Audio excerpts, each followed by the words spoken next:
Practical number 4 to verify law of resistance in series. उसके लिए हमने जैसे लास्ट टाइम किया था वैसे ही सेम गूगल पे हम वी लैब टाइप करेंगे। वी लैब टाइप करने के बाद में www.vlab.co.in साइट हम ओपन करेंगे। सेम प्रोसीजर आपको इस तरह से दिखेगा। उसके बाद में आप नीचे स्क्रॉल करोगे तो इलेक्ट्रॉनिक्स एंड कम्युनिकेशन इंजीनियरिंग में क्लिक करना है आपको। उसके बाद में बहुत सारी लैब दिखेगी, उसमें फिर से हम बेसिक इलेक्ट्रॉनिक्स वाली लैब में ही जाएंगे। बेसिक इलेक्ट्रॉनिक्स वाली लैब में आप देखोगे लिस्ट ऑफ एक्सपेरिमेंट्स, उसके ऊपर क्लिक करेंगे। क्लिक करने के बाद में फिर से आपको एक्सपेरिमेंट्स की लिस्ट दिखेगी। उसके अंदर आएगा ओम्स लॉ, जो लास्ट टाइम हमने किया था, तो वापस से हम ओम्स लॉ ही सिलेक्ट करेंगे। ओम्स लॉ सिलेक्ट करने के बाद में आपको कुछ इस तरह से दिखेगा।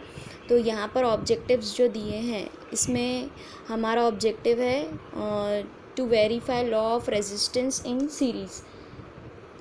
रेजिस्टेंस जो जब सीरीज़ में रेजिस्टेंस होता है तो हम उसको कैसे वेरीफाई करेंगे। तो थ्योरी के अंदर अब आपको लिखना है explanation of Ohm's law for resistance in series. जैसे कि आपको पता होगा कि जब भी रेजिस्टेंस आप पढ़ चुके हो फिज़िक्स में कि जब भी रेजिस्टेंस अगर सीरीज़ में लगा है तो रेजिस्टेंस को हम ऐड कर देते हैं। यहाँ पे आप देखोगे कि सीरीज़ के अंदर जो है करंट फ्लो होगा, तो सीरीज़ के अंदर करंट सेम होता है और पैरेलल के अंदर वोल्टेज सेम होता है। तो यहाँ पे आप देखोगे करंट की वैल्यू जो होगी वो I1 = I2 = I3।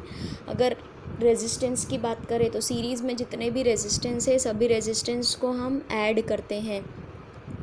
वोल्टेज की बात करें तो वोल्टेज को हम ऐड करेंगे इंडिविजुअली। रेजिस्टेंस के अक्रॉस जो भी वोल्टेज होगा उसको हम ऐड करेंगे तो हमें टोटल वोल्टेज मिलेगा। अभी यहाँ पे आप इक्विवेलेंट रेजिस्टेंस देख सकते हो, R1 + R2।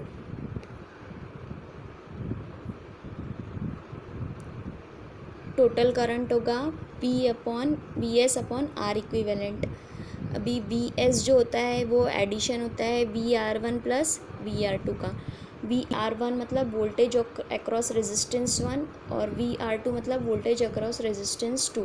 तो VR1 जो होगा वो होगा total current into R1, VR2 होगा टोटल करंट इंटू R2।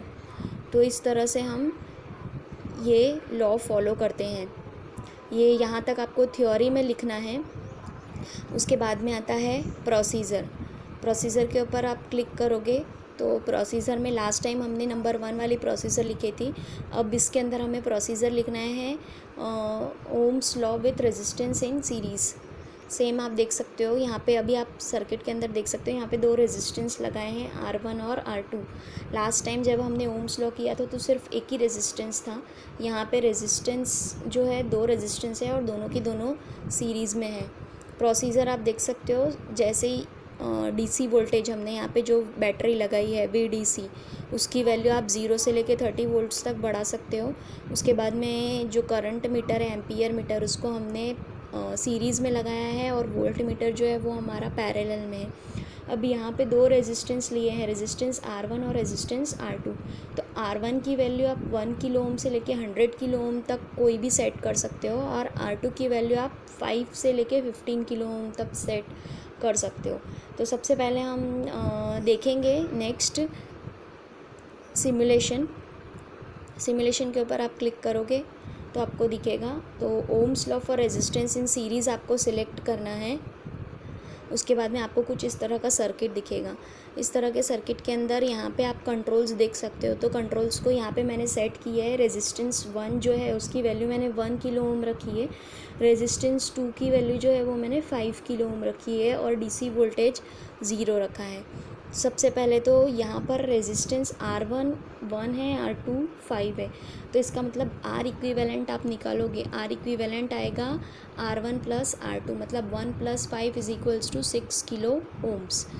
तो 6 किलो ओम्स जो है जब हम रीडिंग्स लेंगे, ग्राफ प्लॉट करेंगे, तो फिर ग्राफ से जब हम वैल्यू निकालेंगे तो ग्राफ से हमारी वैल्यू जो है वो 6 किलो ओम्स आना चाहिए।